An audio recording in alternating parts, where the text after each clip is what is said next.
Hi, so I'm Emma Bradley. I've got 3 children. I've got a teenager, Chloe, who's 15, an 11-year-old son, Dylan, and my youngest is 5 and she's called Erin. So my experience of bedwetting has been going on for the last 15 years really. My eldest wasn't dry until she was 10, and then my son has only been dry sort of 6 months, and Erin is still very firmly in Drynites at the moment. They have tried medications, bed alarms, lots of different treatments over the years, and really it was just time until that hormone kicked in. Nothing really was going to make a lot of difference for them. It was never ever a big issue for us. Everything was always kept very calm about it. Tricky things when they had sleepovers and things that we had to sort of negotiate as we went, but generally we just took a very laid-back approach to it all. We had doctors' input, we saw the continence nurse regularly, but we just went with it and knew that eventually we would get there. It is hard at first because you think you're the only one going through this, and you expect your child to be dry. You don't think at 10 that you're still going to be having wet nights and have to sort of, be going through that system. Erin feels fine about bedwetting at the moment. At 5 years old, she hasn't even realised that it's an issue. Not that it is an issue, but she hasn't even realised that, most children aren't wet.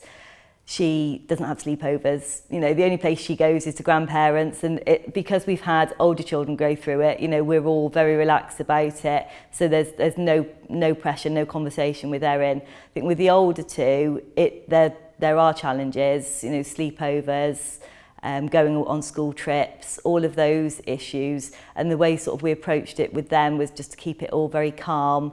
Have Drynites at hand so that they could wear them discreetly when they were going somewhere. Closest friends that they slept over would know about it. The parents, not necessarily the children, but the parents I would have a word with and just sort of say, Dylan wears Drynites and he can sort himself out. And I taught him skills, how to put those on discreetly at night. We would pop one in the bottom of the sleeping bag so he could get into bed and then sort himself out without his friends noticing, and those sort of little techniques to keep it all under control for him. Bedwetting affects our daily life. More washing, having to strip beds before work in the morning possibly, having to make the beds again in the evening. Also, when you're going away, you just have to make sure that you've got the right sort of supplies with you. I mean, Drynites were brilliant. We did use them most nights, but having to make sure you've got them in, making sure they're on your shopping list, or little things that that there's enough of them there, because you do need them and the children need to be able to access them. We found that having them in their own bedrooms as well was much better as they got older, so they would just sort themselves out and have that bit of independence over it. So we had a drawer in his bedroom where it was kept topped up with Drynites, and he would just sort himself out. We started seeing continence nurses when the children were about 7, I think, and we just tried. They had extra ultrasound first to make sure there's nothing physically wrong with their bladders and that they can empty the bladders properly. And both of my older two were found that they held some of their wee back, so they didn't, when they went to the toilet, the bladder didn't always fully empty, so they had what's called an overactive bladder.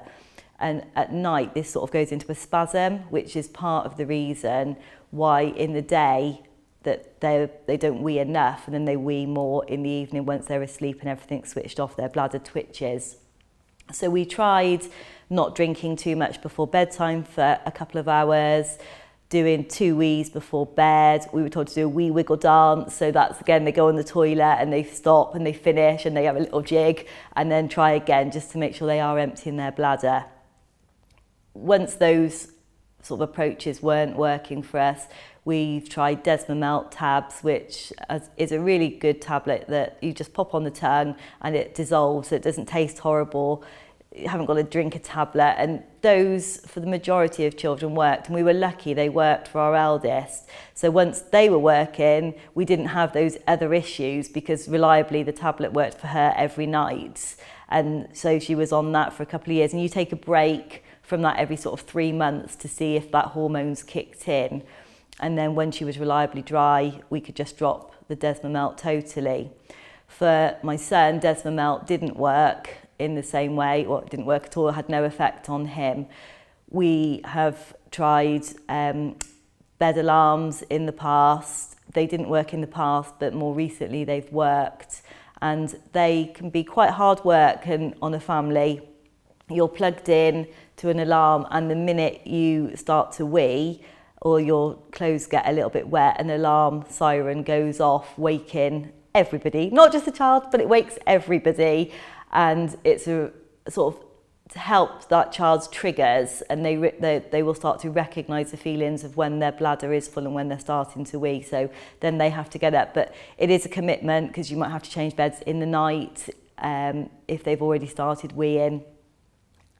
Obviously it wakes people up, so disrupted sleep, but the results can be really impressive quite quickly, and thankfully that's what worked for Dylan the second time we tried an alarm, and he was dry within 10 nights of using it after 10 years of being wet. But I get emotional even thinking about it, but yeah, it took that long and it clicked, and he's been dry since, so it's all good. My advice for the parents is just to stay calm about it initially. There are not many adults that bedwet. You know, most children will get there. We do use Drynites. We've always used them. I mean, they're a regular staple on our shopping list. They go in the trolley along with the rest of the weekly shop. And they've been brilliant because they take away that worry. You know, they stop him upset at getting a wet bed. So for us, it's a win-win.